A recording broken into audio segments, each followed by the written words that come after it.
Bueno, ellos nos van a presentar, Eduardo Briceño y Bernardita Pérez, el tema Estrategias metodológicas y evaluativas para docente primer año centrado en los estilos de aprendizaje. Muy buenos días. Damos inicio a la ponencia de estrategias metodológicas y evaluativas para docentes de primer semestre centradas en los estilos de aprendizaje. Cuando comenzamos con este trabajo nos surgieron diversas inquietudes.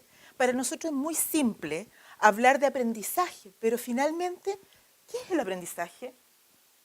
¿Cuál es el aprendizaje significativo realmente? ¿O cómo aprenden nuestros alumnos? ¿Lo hacen escribiendo, leyendo, observando, haciendo? ¿Prefieren hacerlo de manera individual o de manera colaborativa?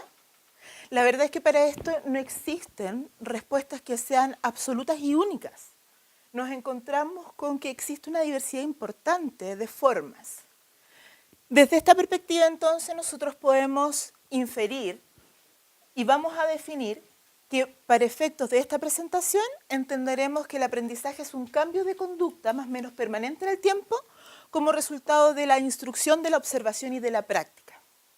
Si se dan cuenta, desde esta apreciación nosotros podemos determinar que tiene que ver con el desarrollo integral del individuo, no solamente con una forma. Por lo tanto, tendría relación directa con el desarrollo de competencia. Ahora bien, si no existe una forma única, hay un proceso que es común para todos nosotros, que el proceso de aprendizaje se inicia con un proceso perceptivo. El proceso perceptivo es la captación de información que nosotros hacemos a través de los sentidos y a eso le damos un significado. Ese significado lo comenzamos a dar en la medida que procesamos la información. Muchas veces nuestro campo de referencia va a ser o conocimientos previos o las experiencias que hemos tenido. Por lo tanto, nos encontramos ahí con esta sensación de que cuando nosotros vemos algo desconocido, tratamos de asociarlo directamente con algo ya visto o con algo que podamos hacer una relación para poder comprender. Buenos días. Nosotros para el estudio, obviamente, ¿no es cierto?, que la finalidad es cómo nosotros apoyamos y potenciamos el aprendizaje del estudiante de acuerdo a las dificultades que yo creo que todos nos hemos dado cuenta en nuestra sede y en nuestra asignatura, presentan sobre todo en el inicio y que son difíciles de desarrollar, ¿sí? Entonces, uno de los modelos de los que se revisaron, modelo del hemisferio cerebral, etcétera, nos quedamos con el modelo de Cole por la característica operacional y práctica para poder llevarlo a cabo. Considerando el cierto el aprendizaje como es un estímulo, el individuo percibe ese estímulo y debe percibirlo, porque si no lo percibe no va a haber aprendizaje, y hay un procesamiento con respecto a esta información que él obtiene, que él genera, ¿no es cierto?, de este fenómeno percibido. Entonces, el modelo de Cole plantea lo siguiente: hay un elemento que va a ser esta percepción del fenómeno, ¿no es cierto?, o de la situación, que va a corresponder, ¿no es cierto?, a lo que es la experiencia concreta.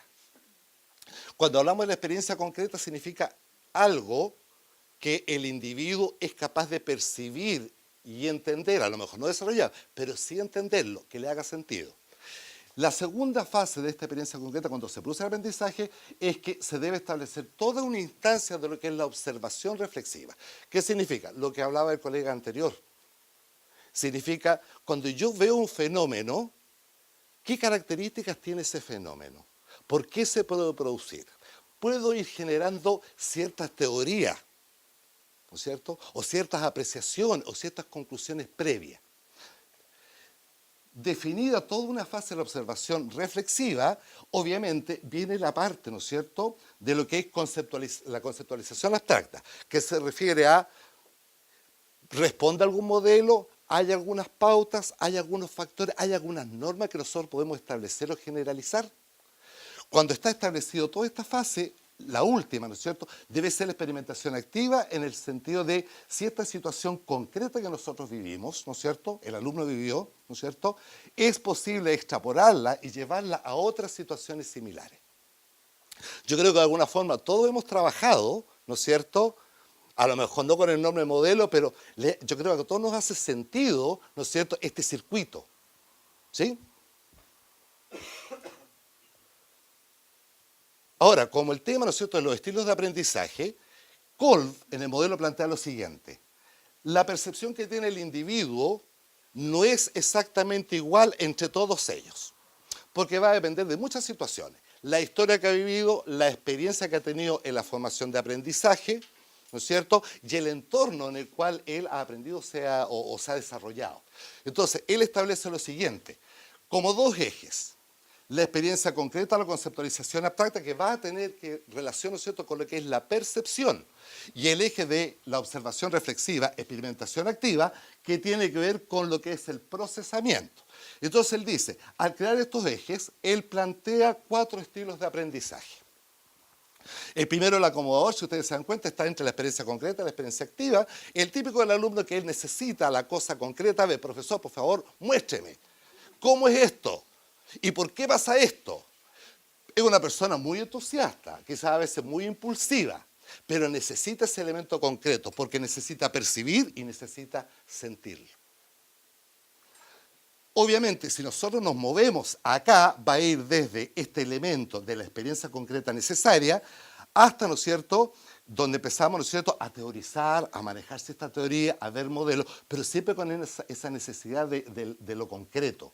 Ya a uno le hablan de lo utilitario, hasta llegar, ¿no es cierto?, a lo que es el elemento asimilador, que es aquella persona que trabaja y disfruta. Y le hace mucho sentido, trabaja con la teoría, trabaja con la reflexión. ¿Sí? Disfruta mucho con eso. Puntito menos, dice. Él no valora a lo mejor tanto la experiencia concreta, la práctica. Típico de los alumnos que les gusta trabajar con los modelos, pero les gusta mucho trabajar en equipo. ¿Se han dado cuenta, no? ¿Sí? Bueno, ese es el modelo que plantea, ¿no es cierto?, el señor David Kolff. De acuerdo a este modelo visto, encontramos que existía una correlación entre lo que dice el teórico en su modelo experiencial y lo que es el enfoque institucional del aprender haciendo. Nos encontramos con que lo que profesan ambos o lo que pretenden es la experimentación y la generación de experiencias. Por lo tanto, nosotros podemos deducir que el enfoque institucional ha ocupado ciertas metodologías que idealmente se basen en estas características. Por ejemplo, que estas sean inductivas, que lo que tratan de provocar es que se produzca un descubrimiento con el aprendizaje, es inducirlo a que, de acuerdo a su experiencia, él pueda vincular con el conocimiento y de esa manera interiorizarlo. Cuando hablamos de características activas, es donde los individuos aprendan a autogestionarse y a ser responsables de su proceso de aprendizaje. Es muy fácil proyectar la responsabilidad en el docente o en otros. Es que mis compañeros no son buenos, es que el profe no es bueno. Finalmente, el proceso de aprendizaje es un proceso personal. Las características de índole práctica son aquellas que llevan a la aplicación o al desarrollo. Por lo tanto, nos encontramos con una serie de actividades que idealmente promuevan la interacción entre los individuos y la puesta en práctica, como por ejemplo la utilización de talleres. Y finalmente, que sean próximas a la realidad laboral permite que el alumno visualice y proyecte su futuro desempeño profesional. Ahora bien, ante eso, nos encontramos con que los docentes, utilizando todos esos mecanismos, diseñamos diversas actividades. Y los alumnos desarrollan estas actividades, pero con un propósito, que es vivenciar, reflexionar, conceptualizar y finalmente poder aplicar lo aprendido.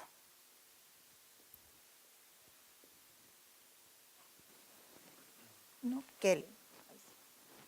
Bueno, como nuestra finalidad es apoyar el desarrollo del aprendizaje con todas estas dificultades, ¿no es cierto?, que nosotros hemos percibido, yo creo que todas las sedes, ¿no es cierto?, empezamos a establecer desde el otoño de 2013 todo un proceso que partió con diagnosticando los estilos de aprendizaje de acuerdo obviamente al test de Kolff, ¿ya? Todos los alumnos de primer semestre respondieron y desarrollaron el test junto con los profesores. Un apoyo importante fueron los docentes de las asignaturas y también los directores de carrera. ¿Ya?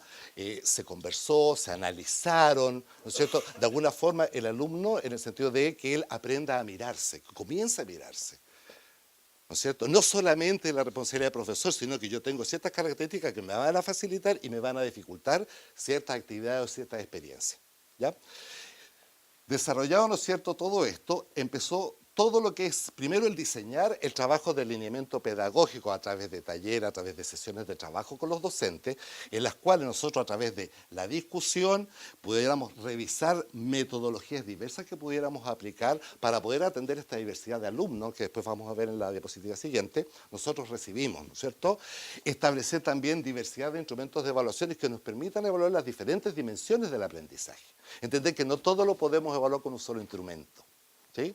Y, ¿no es cierto?, un elemento importante para nosotros fue las habilidades informacionales y TIC, en el sentido de la necesidad, ¿no es cierto?, de desarrollar recursos didácticos que realmente apoyaran, ¿no es cierto?, el aprendizaje de los estudiantes. ¿Sí? Ahora, obviamente, la actitud de los profesores fue y es muy positiva respecto a toda esta problemática. Un elemento muy importante de la retroalimentación ha sido las propuestas de ellos. ¿Ya? Y por otra parte, ¿no es cierto?, tenemos la estrategia para la socialización con alumnos y docentes. Es decir, cómo el alumno se hace cargo de sus características, cómo el profesor también considera esta característica para hacer el diseño de todo lo que es el proceso de enseñanza. La experiencia de aprendizaje que nosotros vamos a desarrollar en el aula. Y obviamente la evaluación, etcétera. Cabe destacar que en el otoño de 2014, con un apoyo, y se le da muchas gracias, ¿no es cierto?, a INACAP Virtual, este test de COL partió siendo online y los alumnos de la sede pudieron responderlo rápidamente y ver sus resultados rápidamente. Porque la elaboración de test igual es bien lenta. ¿Sí? Acá, por ejemplo, vemos los resultados otoño 2013, primavera 2013 y otoño 2014. Primavera 2013 son el mismo grupo de alumnos, obviamente con un margen aproximadamente 75-80%, que respondieron el test y lo volvieron a responder acá. ¿No es cierto? ¿Qué nos damos cuenta? Marcadamente el estilo acomodador es el que más se presenta, que más se evidencia. Y marcadamente, si nos damos cuenta, primavera 2013, sí hay un cambio. ¿Pero cómo es? Llamémoslo tímido. Esto significa lo siguiente, que la persona, el individuo, puede ir... todos nosotros tenemos un estilo de aprendizaje en general más marcado. No existe un estilo peor o mejor, ya más marcado. Pero sí la idea es que vaya desarrollando los niveles de los otros estilos. Entonces nos damos cuenta que es posible, a través del trabajo que hace el docente, los materiales, los recursos que usa, la actividad, el diseño, es súper fundamental, ¿ya? Pero el desarrollo, ¿cómo va a ser? Es tímido. Tenemos que, no es una cosa de que cambie el paradigma, ¿no es cierto? Y cambie la estructura de un semestre a otro. Es un trabajo sistemático, un trabajo casi de hormiga, ¿no es cierto? ¿Ya? En el cual trabajamos nosotros y los alumnos. Y eso a lo mejor les hace sentido con lo que expuso nuestro colega anterior. ¿Sí? En otoño de 2014, ¿no es cierto?, se volvió a hacer el test online y nos damos cuenta de lo siguiente. Sigue proponiendo. Es casi muy similar, ¿no es cierto?, a con alumnos de primer semestre, obviamente, que entran a primer semestre. Es muy similar al del otoño de 2013. Por lo tanto, eso, fíjense bien, que nos muestra unas características. La característica de cómo se forman en secundaria y quizás anterior los alumnos que nosotros recibimos.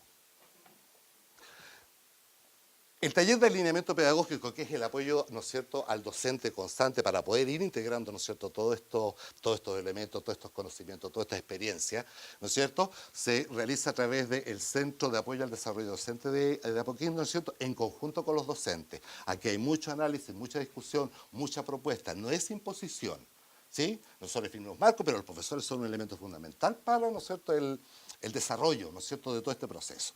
Básicamente lo eje, ¿no es cierto?, es profundizar en metodología. Los docentes saben metodología, pero empezamos a ver nivel de discusiones, cuáles son pertinentes, en qué área, en qué determinadas situaciones o por qué experiencias, ¿no es cierto? Fuertemente a los profesores les interesa mucho el desarrollo de aprendizaje basado en problemas y el estudio de casos, ¿ya? Por las mismas características que implica, ¿no es cierto?, este modelo y el modelo de competencia, ¿no es cierto?, que tiene establecido INACAP. Por otro lado, también la diversificación de instrumentos de evaluaciones empezaron a integrar bastante, ¿no es cierto?, el uso de escalas de apreciación y las rúbricas, ¿no es cierto?, para evaluar las diferentes dimensiones o aspectos del aprendizaje de una actividad, ¿no es cierto?, que nosotros queremos mirar o evaluar en el alumno en términos del resultado, ¿ya? Y los talleres de habilidades informacionales, básicamente, ¿no es cierto?, o fuertemente, fue la elaboración de recursos, cómo evaluar, cómo generar recursos didácticos que sean pertinentes y que le hagan sentido al alumno. Un elemento fundamental para nosotros fue el acompañamiento docente. Este proceso, ¿no es cierto?, que está establecido por INACAP, donde, ¿no es cierto?, nosotros vemos, observamos la clase, ¿no es cierto?, hacemos el trabajo con el profesor. Nosotros lo hemos usado fuertemente para ir, ¿no es cierto?, trabajando, determinando las necesidades del docente y también, ¿no es cierto?, aquellas experiencias o estrategias positivas, ¿no es cierto?, que el docente utiliza en la sala con un trabajo totalmente, ¿no es cierto?, de comunicación constante. De hecho, a los profesores, ¿no es cierto?, nosotros nos vemos, nos juntamos, no solamente una vez, sino que a lo mejor 2, 3, 4 veces, y hay profesores durante todo el semestre, ¿ya? Los profesores, la verdad que han visto esta instancia como un elemento positivo, ¿ya? Constantemente determinar necesidades pedagógicas y también, ¿no es cierto?, como objetivo, fortalecer las competencias que permitan, ¿no es cierto?, desarrollar una buena clase, una buena enseñanza. Si bien nos hemos referido a los resultados o los hallazgos asociados a los alumnos, también era necesario saber qué pasaba con estas intervenciones realizadas respecto a la percepción que tienen los docentes. Es así que pudimos ver cuál es el impacto que tuvieron estas intervenciones a través de la aplicación de una encuesta. Respecto a las estrategias metodológicas, el modelo tradicional nos decía, ¿verdad?, que lo más utilizado era la clase expositiva, ejercicio de resolución de problemas y presentaciones y exposiciones orales. Luego de la intervención se incorporan nuevas metodologías como el ABP, los debates, los foros de discusión, el aprendizaje basado en proyectos y los juegos de roles, lo que nos muestra justamente esta diversificación de elementos que apuntan a un mismo objetivo, que es el aprendizaje. Respecto a las estrategias didácticas, las más utilizadas con anterioridad eran los informes escritos, lectura de textos y resúmenes. Se incorporan los mapas conceptuales, la utilización y desarrollo de talleres y las exposiciones. Con los recursos didácticos nos encontrábamos habitualmente, de hecho, aquí pone el énfasis, con lo tradicional, los apuntes y las PPTs con mucha información. En la actualidad no podemos ir contra el desarrollo tecnológico, por lo tanto, claramente eso generó también una necesidad de nosotros como docentes de incorporarnos a esta nueva era digital, ¿verdad? Por lo tanto, se incorporan recursos web, recursos audiovisuales y PPTs más esquemáticos. En los instrumentos de evaluación, las formas habituales de evaluar eran con pruebas de preguntas cerradas y abiertas. Ahora se incorpora el uso de rúbricas y la escala de apreciación, lo que ha sido súper enriquecedor porque nos permite un sistema de retroalimentación efectivo tanto para nosotros como docentes como para los alumnos. Permite comprender no solamente el conocimiento, sino que está más enfocado a la integración en el desarrollo de competencia. Según los docentes, factores que inciden en el aprendizaje, luego de realizar esta intervención, los docentes sienten que los alumnos tienen una actitud mucho más participativa, hay mayor interés en resolver dudas y hay mayor motivación. Los factores que creen que incidieron en estos cambios los alumnos: incorporación de recursos didácticos, generación de climas de confianza en la clase y establecer relaciones de empatía. Si se dan cuenta, nosotros aquí podemos inferir claramente que hay otros elementos que pasan de lo racional, sino que ya van a aspectos más sociales y emocionales. Para dar término a esta ponencia, podemos concluir que se pudieron enriquecer estos procesos teniendo beneficios mutuos. Beneficios para los docentes, beneficios para los alumnos.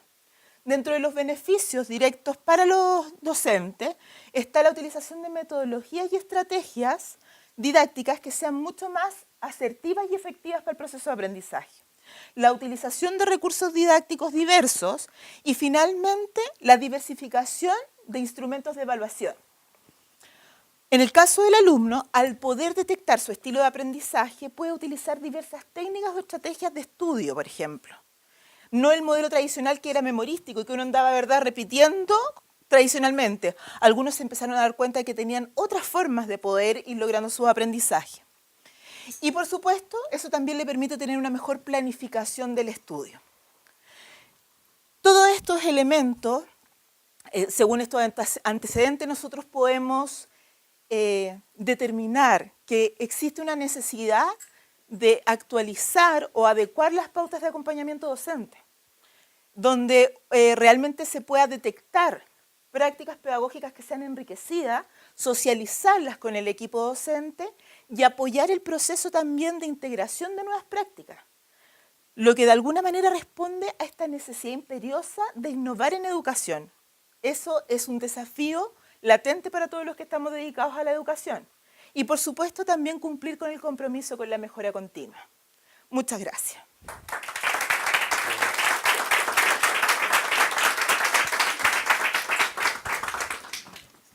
Ya.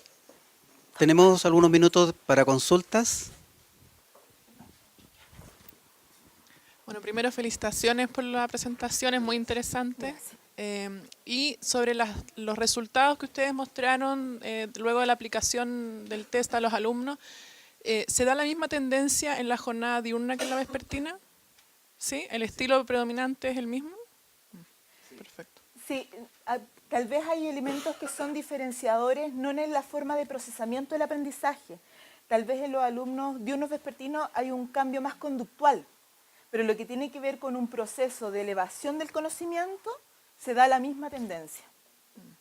Y el trabajo que ustedes hacen, el trabajo que ustedes presentan con los alumnos diurnos y con los vespertinos, lo hacen en el fondo es la misma forma de trabajo, la misma metodología. La misma forma de trabajo en el sentido de lo siguiente, claro, existen características distintas al alumno vespertino y diurno, pero en el sentido de la disposición que tiene, porque yo estoy acá, en la sala.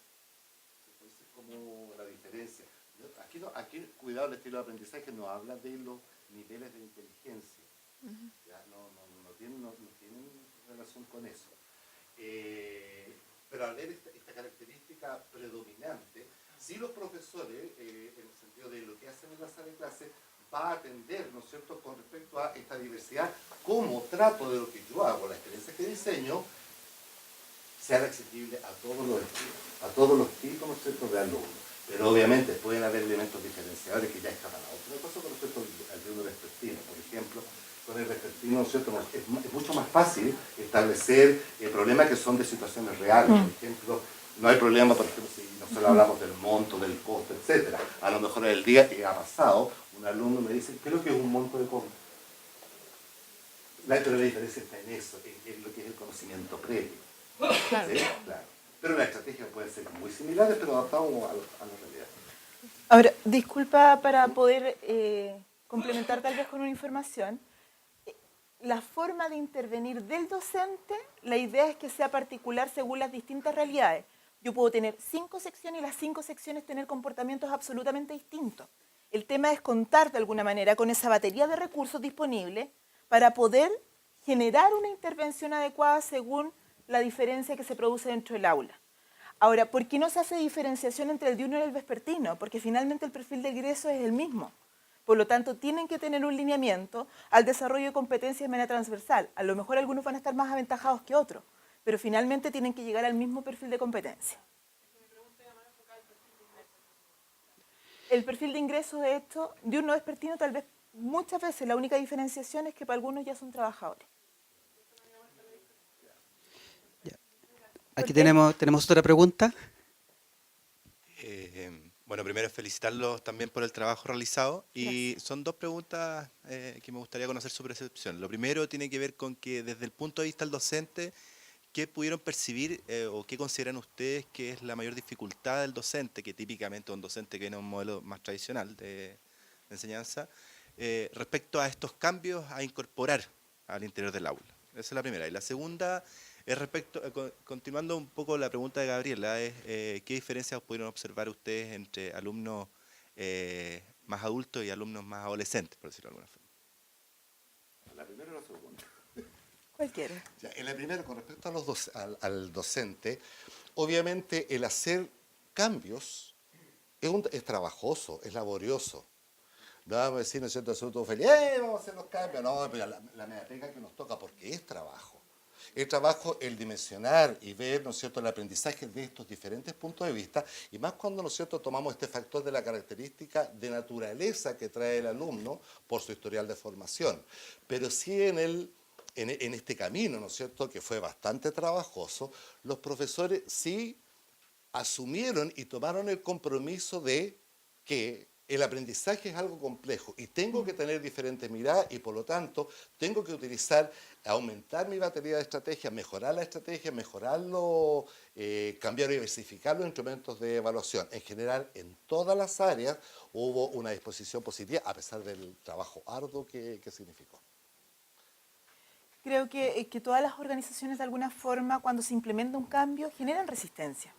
O sea, cualquier cambio cultural que tiene que ver con este parámetro de comportamiento genera ese nivel de resistencia. Ahora te puedo decir cuál fue la mejor forma para que se lograra la adherencia. Cuando te das cuenta, por ejemplo, que si bien a lo mejor sí significa un trabajo extra y con todas las condiciones administrativas que los que hacemos clase conocemos, pero sí el docente decía, oye, ¿sabes qué? Sí me está resultando, los chiquillos participan más, estoy teniendo mejores resultados. Cuando empezaron a ver el beneficio de la aplicación de estos métodos, empezaron a adherirse. O sea, te aseguro, muchos docentes dijeron, primera vez que veíamos una rúbrica y ahora todas sus evaluaciones son con aplicación de rúbrica. Respecto a la segunda pregunta, el tema de la diferenciación de alumnos, voy a ser súper directa y clara. Siento que el que llega vespertino muchas veces dice como, ¿y esto para qué? ¿Para qué? Porque siente que ya tiene competencias de trabajo, pero no tiene competencias técnicas ni competencias profesionales. Por lo tanto, el primer paso es que logre entender que también se tiene que desenmarcar de su estructura de aprendizaje. El alumno del día en general, o el alumno más chico, tiene una tendencia a no tomarle el sentido o la importancia de esto, porque hay algunos que tienen su método efectivo, pero hay otros que muchas veces no tienen ningún método. Entonces, ahí es donde nos encontramos con la gran deficiencia. Por eso que mencionábamos delante que era súper importante que ellos desarrollen primero la detección de habilidades de estudio. Por ejemplo, y hablando un poco de otro modelo complementario, si yo soy más kinestésico, no puedo bancarme 2 horas en una presentación. Tengo que tener métodos distintos. Cuando yo soy capaz de ver también cuáles son mis fortalezas y mis debilidades para poder aprender, las puedo manejar mejor. ¿Respondí a tu pregunta? Sí, solamente enfatizar cuál es la principal dificultad que ustedes tuvieron en el docente para poder hacer estos cambios. Entiendo que se requieren. La resistencia. Hay un nivel de resistencia en cuanto al término de trabajo, principalmente. Pero fíjate bien que en las áreas, porque lo que ayudó fue el juntar profesores, ¿no es cierto?, por área, por asignatura, por línea, por ejemplo, profesores de inglés, los profesores de francés, los informáticos, ¿ya? Y establecer esta área, este nivel de discusión. Y yo creo que eso ayudó mucho a determinar, sí, es verdad, tenemos problemas con los alumnos llegan con ciertas características, tenemos que hacer el cambio. ¿Qué cambio? Pero también estuvo esa mirada de área y eso fue lo que ayudó. Yo creo que si nosotros hubiéramos sido solamente impositivos, no habría resultado. ¿Ya? Creo, Entonces, por eso se habla de la socialización. ¿Ya? El trabajo en conjunto y democráticamente con el docente desde el análisis de problema y la propuesta de solución. eso lo he realizado. Creo inferir para dónde va tu pregunta, pero creo que la principal resistencia es entender que va a ser más trabajo en la misma forma. Los tiempos. La última pregunta. ¿Cómo están? Parece muy interesante lo que plantean, me llama mucho la atención. La pregunta es uno como docente, ¿cómo lo lleva a cabo? Que es lo primero. Y segundo, ¿cómo conversa eso con los instrumentos evaluativos? Porque cuando uno identifica, si lo logra hacer, y bien, los diferentes niveles de desarrollo de los estudiantes, ¿tú podrías aplicarle instrumentos evaluativos diferentes o diferenciados? Que hoy día no está estructurado así, porque hay un orden de estructura de evaluaciones. Claro, Pero podrías aplicarle a uno exposiciones y a otro rúbricas y a otro... Esa es la pregunta. Uno siempre tiene que partir con el supuesto que el ser humano tiene la capacidad de cambiar, de adaptarse, de mejorar y de crecer. Si no tenemos ese concepto, no sirve de nada que estemos hablando de cualquier cosa. El individuo puede tener su estilo. Por ejemplo, le digo yo cuando me hice el estilo, y si nosotros no hacemos el test, vamos a notar que existe una distribución no tan diferente entre los 4 estilos, pero siempre va a haber un elemento mayor. Por ejemplo, todavía tengo el nivel marcado acomodador. Característica, a mí lo que yo veo me gusta verlo y necesito ver que se aplica. Si no se aplica, tiendo a perderle el interés y dice, no me interesa, porque yo quiero el uso. Pero soy capaz, por ejemplo, obviamente en el transcurso del desarrollo, de analizar modelos teóricos, de entenderlo, etc. Entonces, en el supuesto, ser humano puede cambiar, puede mejorar. ¿Cuál es el supuesto? Que tiene el compromiso y está dispuesto a hacerlo. ¿Sí?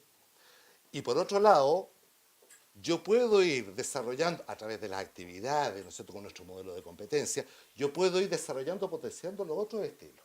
Ahora, ¿en qué va a incidir? En cómo hace el diseño de la enseñanza el profesor. Entonces, por ejemplo, si yo tengo que usar recursos didácticos, ¿me bastará un documento? Para algunos sí. Si el alumno tiene un nivel más bien asimilado, claro que le va a entender, porque le entiende muy de la lectura, muy del análisis, de los modelos, etc. Pero se le va a dificultar totalmente, absolutamente, dependiendo ¿no es cierto?, a lo que es el acomodador. Entonces, yo tengo que jugar con dos elementos. Las presentaciones tienen que tener ciertas características, los documentos también tienen que ser ciertas características. La idea no significa que unos hagan una cosa o hagan otra, porque en el proceso eso se dificulta el control y la administración, ¿no es cierto?, que nosotros podemos hacer. Por ejemplo, si nosotros tenemos que desarrollar las competencias de comunicación, tiene que hacer presentaciones. ¿Qué elementos ha ayudado? Cuando el docente hace una rúbrica, por ejemplo, dentro del proceso, supongamos que va a tener 2 semanas para elaborarlo, el alumno debe conocer la rúbrica previa. Así nos vamos a mirar. Así vamos a evaluar. Por lo tanto, ¿qué empieza? Empieza a socializar con el alumno. ¿Por qué cuando yo expongo es tan importante el vocabulario que utilizo? ¿Por qué es tan fundamental, ¿no es cierto?, que tenga una ortografía correcta, que yo redacte bien los puntos, ¿ya?, que yo explique, que tenga que sintetizar. En el sentido de cuando yo hago un producto, el producto involucra muchos elementos o muchos factores, ¿no es cierto?, que me van a dar el resultado. ¿Ya? Y así, por ejemplo, con las evaluaciones, ya sea pruebas escritas, ¿no es cierto?, actividades de taller, etc. ¿Ya? Ahora, a todos se nos va a dificultar, por ejemplo, la persona que es asimiladora, que uno tiende a crecer, estas son las personas más inteligentes. No, hay un elemento de gusto. A él, por ejemplo, le cuesta mucho el trabajo en equipo, tiende a trabajar de una forma mucho más individual, pero tiene que aprender a trabajar en equipo, a trabajar colaborativamente. Lo que pasa como docente, nosotros tenemos que buscar cuál es la estrategia para que este individuo, este ser, también, ¿no es cierto?, socialice y asimile que el desarrollo del trabajo en equipo, trabajo colaborativo, es importante y es fundamental. ¿Son situaciones difíciles? Claro que son situaciones difíciles, pero es posible. Disculpe, para que sepa, profesor, el test está disponible, lo encuentra online, es muy fácil de tabular, los alumnos lo pueden desarrollar. Nosotros en las primeras versiones lo sacamos de los textos y lo imprimimos, y los alumnos a través del conteo de la tabulación pueden hacer el vértice. Por lo tanto, si usted quiere hacerlo, lo puede tener disponible abiertamente. Tiene además recursos disponibles para la interpretación. Y respecto a las evaluaciones, la idea es que dentro de la misma evaluación tú diversifiques la forma. ¿Ya? Bueno, agradecemos a